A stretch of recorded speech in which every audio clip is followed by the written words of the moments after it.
It's great to see you inside out of the slightly drifting mist that's out there. Can't do a live in the rain, even if it's barely rain. So we're inside, and of course we're doing rocks. And this little friend has been with us a few times recently. Fluorite, of course, fluorite octahedron.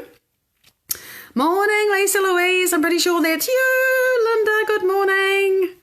So, we're just enjoying this lovely green fluorite. This always reminds me of the pyramids, right? It is you, Lisa Louise. Yay! Sometimes I can work out who's who before.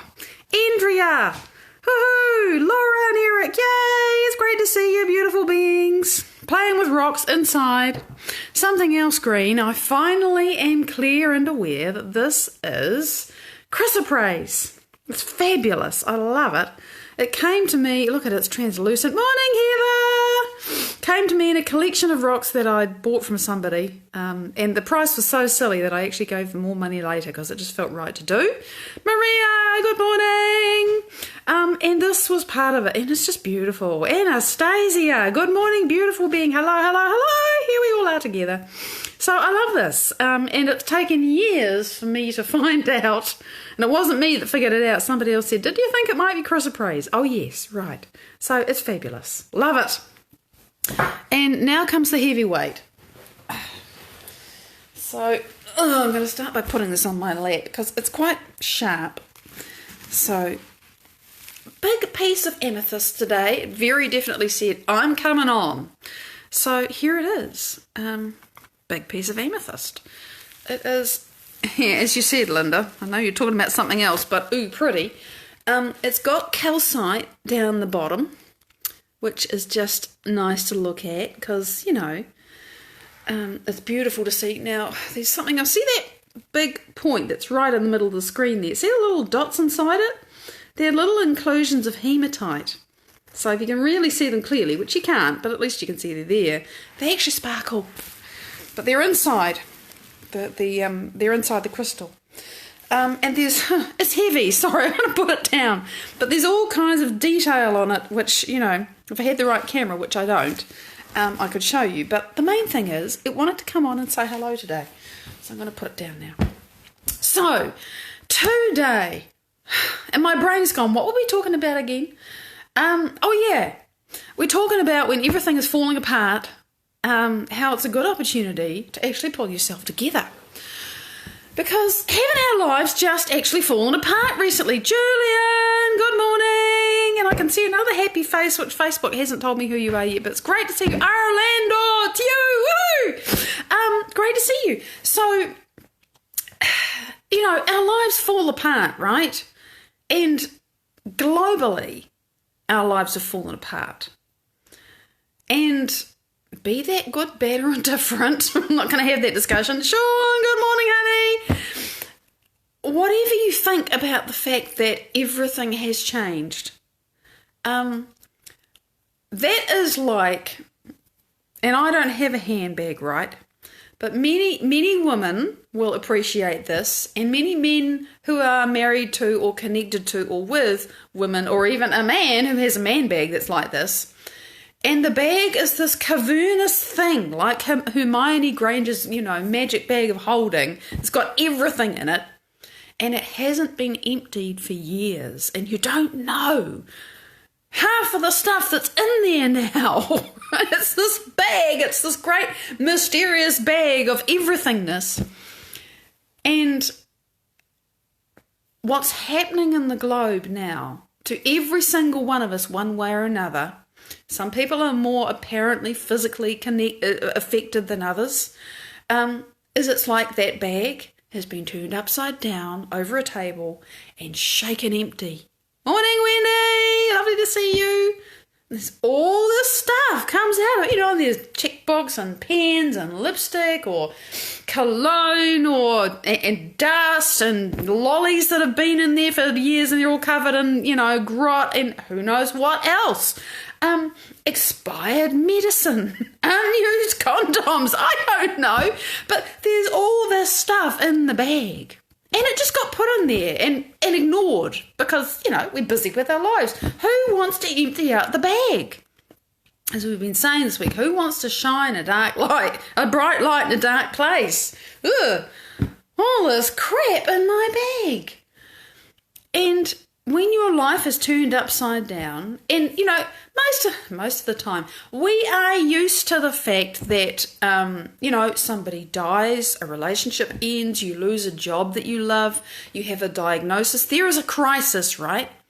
And my hero Joe Dispenza calls that a wake-up call. It's interesting. Just in a team meeting yesterday, we were talking about change, the desire for change. And the fact that there are all kinds of opportunities in New Zealand for businesses to go online, because while it's not going to be business as usual, quite soon, basically any business that can operate online, that can operate in a contactless manner, is going to be able to do that. Because, we've got, bless our government, I'm so grateful that COVID-19 is under control here. And it's dying out, which is great, but we can't just go back to business as normal. We can't. So if you can get your business online quickly, great. And the conversation, the bit that's relevant, is that the capacity is there. But unless a business is actually really needing to get online, hi Kelly, wonderful to see you. If they can carry on as they've always been, there's no appetite for change, and it's true because you're just used to doing it the way you're used to doing it, and it's all cool. And there are plenty of businesses like that who just can carry on. But the ones, every vendor of food is trying to see how quickly they can go online now. Because if you can deliver orders, then you can do business. If you can't take orders and receive payment and deliver them, you can't do business. So they've had a wake-up call in the form of COVID-19 and the economic impact, which is big, all of that, and they're adapting because the opportunity, the technology is there, and they have a motivation to do stuff that might have been too hard or too scary or too whatever. Now it's like sink or swim, get online or don't be a business again yet. So they've had a wake-up call, and at a global level, we've had a wake-up call. Oh man, have we had a wake-up call? And so at a personal level, your life is disrupted. And at a community level, the community's life is disrupted, and society and, countries and communities and globally, everything is on its ear. The planet, of course, is going, this is really cool. Woohoo! The wildlife is having a good time because the cities are empty. And, you see the little videos of people posting pictures of wildlife coming into the cities. There's no people there to scare them away. Point being that this global experience that we are having is a massive, great wake-up call. It is taking the bag of our lives, turning it upside down, holding it over the table and shaking everything out. And that is never comfortable, right? Let's just be honest. We feel the loss of our old lives. We feel the loss of who we used to be and how it was. And it's not going to go back to the way that it was. And that's not necessarily bad, It's just whatever. That's a big discussion, and nobody knows what it will go back to, or if in fact it will go back to anything. We're facing the unknown. We're facing a new future. And the question I want to ask you today, and which unconsciously or consciously I often ask myself, is, okay, here I am in this moment. What do I want to take into my future? And what do I want to leave behind? And here's the thing. When you are locked up in four walls, or you're hungrier than you've been for a long time, because that's happening for people who, the supply chain is severely disrupted in third world countries. I'm only aware of what's happening in the Gambia, but that's what's happening there. Many people are going hungry. That's oh my God, the bag of my life is turned upside down. I can't go out and get food. Because I've been told by the government to stay home, but there's no government support. Shit, I'm going hungry. I'm watching my kids get hungry. It's really, it's painful. So, it's as much as difficult as we might think it is for us, just, spare a thought for people in that situation. Because that's happening, right? Big upset, disruption, pain, challenge, all around the planet. And wherever we find ourselves, still the question is, okay, am I going to go into stress? Am I going to go into fear? Am I going to, there's a tiger coming to get me? Or who am I going to be now?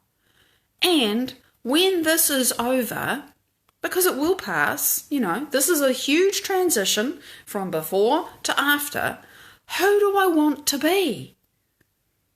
If I'm looking at all the stuff on the workbench of my life, what am I going to consciously pick up and put to one side and say, I don't want to be that person anymore? And now I'm finally getting back to the thought I had, which, I lost it, but I always come back in the end. You're sitting in the four walls, you're feeling hungry, you're feeling disrupted, you're missing people, you're sick, you can't go to the doctor because it's not urgent enough, whatever. But you're really face to face with yourself. That's the key, that's the thing I'm trying to get to. You are really face to face with your own fears, your own challenges, I can't get away from this. I can't go and distract myself anymore. Now, it's true, I'm sure there are some people who are they're really losing themselves in gaming and creativity, and all of that's fun. I'm not saying any of that's wrong, right? But when you stop watching the movie, or you put down the book, or you finish your meditation, or whatever it is, and you come back to your 3D reality, created reality, whatever you want to call it, who do you want to bring forward into that moment, and who do you want to leave behind? Who do you want to be? And this great disruption really creates an opportunity. Seems to have taken me a long time to get to saying that, but I feel like I need to emphasize that. It's like, this is the light you need to wave, the flag to make a fuss about today, because we can feel like everything's fallen apart. It's like, oh, my life is over. Oh, yeah, it is. So I'm making you one. Because we do that any day, every day anyway. But the question is, how consciously are you going to do it, and what do you want in it? And there's a thing that I've just been hearing Joe explain again, because I was listening to the testimonial reel, which I do. I think I'm on my 4th time through the testimonial reel. Why the hell would you keep listening to people's success stories? Well, apart from the fact that it's very encouraging, I learn absolute gems, because there are times when in the advanced workshops where people stand up on the stage and they say, look, I did this meditation, and before that I was in a wheelchair, and now I'm not, or whatever. Really, it's like that. And quite often they'll talk about something, and then Joe will say, wait, I need to explain this. And there are these teaching points, and the gold, the understanding, the information that I receive from that. And every time I hear it, I'm a different person, because I've learned more and I've had more experiences myself. It's like, oh, I understand this now, or I get a new understanding. And so you see on the whiteboard on the stage, what they've been talking about. And now I have to draw you a picture without a picture. So one of the things that I've seen, because I know he always explains this, is the fact that everything is frequency, right? And matter has the slowest vibration. Matter's down here, long, slow vibration. And remember, everything is frequency. We see light, which has waves, right? But you have radio waves, you have television, you have Wi-Fi, you have X-rays, you have gamma rays. It's a whole frequency at everything, whole range of frequencies, and everything has its wavelength. So matter has the most dense, slowest vibration. And as you go up, you go through the different spectrums of visible and non-visible light and sound and all that stuff. The speed of light is kind of, where Einstein said nothing goes faster than the speed of light. Once you're past the speed of light, you're getting to quantum things. You're getting to quantum phenomenon. And I'm skipping a lot of stuff, but we'll run out of time if I don't get to my point. My point is, and he's explaining, somebody's just had a massive healing, and they explain how they're in a meditation or a coherence healing cage, and they feel all this electrical energy going through them. It's not painful, it's just very intense. It's like heat, or it's, and their body is just releasing stuff, and, and it's amazing, and they're in bliss. And he says, so where was the disease? And you got to imagine there's these long waves and then these shorter waves, and, and they're going up, and they get so fine, the little waves, that it's just like a straight line, right? So you go from really long and slow up through the spectrum to really fast. And here's light speed in the middle. Now, again, there's a bit I can't explain, but there's a pattern in light. which when you take consciousness, which is observing you into matter, consciousness observes you into matter through that pattern in light, and that pattern in light is the thing that produces the hologram. I talked about that. I know I'm skipping over a ton of stuff. I don't have time. The point being that if you change the pattern that's in light, you change the matter that is produced by that pattern. And this is a scientific fact. It's been done, okay? This is how holograms work. There's a pattern in the light, and when you project something through it, you get a hologram. That's how it works. And what Joe says is, change the pattern, change matter, right? Change the pattern in light, change matter. Okay, how in heck do you do that? Because he's saying, there's this lady who had these massive blood clots in her legs, and she had this amazing experience, and then they were gone, and she could dance without pain in her legs. She loved to dance. She would say, I can wear these fantastic boots now because I can zip the second one up. I couldn't zip it up before. Blood clots gone. And he says, where did the clots go? And what he explains is when you have enough really coherent energy up above the speed of light, because there's plenty of frequency, it's just that we can't see it, we can't measure it in 3 dimensions. When you have enough of that, it literally unravels the pattern that's in light, and everything that's non-harmonious with that level of order, the disharmony, the disorder gets unraveled, and it literally goes back into energy. So in other words, her blood clots just disappeared. They went back into energy. So this very ordered, organised, very high frequency was able to get through to her, get into her pattern in light, rewrite it, and then the body up-leveled. So that is the quantum physics. It's actually science. It's been replicated. It's understood. This is how it works. Oh, wow, Commissioner. Yeah, I'm with you, Lisa. I'll write to you, okay? But, I have a mission too. For me, this is the how. This is totally the how. There's no other way for me. So the point being that as, on a much more, bring it down to here and now and you and me, right? Because none of us are in an advanced workshop now. But all of us have the ability to connect with frequency that is faster than light. I just did it a little bit this morning. I didn't have this massive thing, but I really felt the frequencies coming. I know I'm changing my body because I have physical evidence of that. It's another story, it'd take me too long, but I'm feeling changes. I'm seeing them. Well, I'll come back to you, Lisa. We'll have that conversation tomorrow, right? Yeah, I'm not going to say yes or no to that. There's too much to unpack in there. So the point being that if I can change my pattern in light by receiving quantum information, then my body, my life, my experience, everything is going to change. It has to, because this thing, that pattern in light, is what produces my life. And this pattern in light is my personality, which is how I think, how I feel, and what I do. That creates, that's the thing that everything comes through and creates. And now that our lives have been disrupted, this is the point I wanted to get to, you get chaos. And when there is chaos, like there's always chaos in these healings, there's a point at which there is chaos because the old order has to be broken apart. It has to fall apart. And this is the chaos.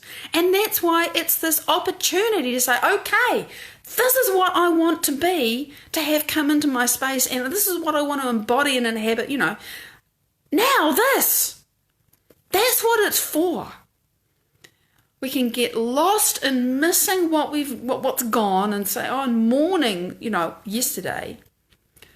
Or we can very consciously start to choose and create who we want to be.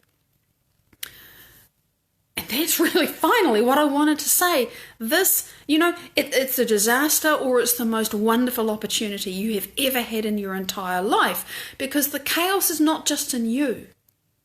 The chaos is everywhere.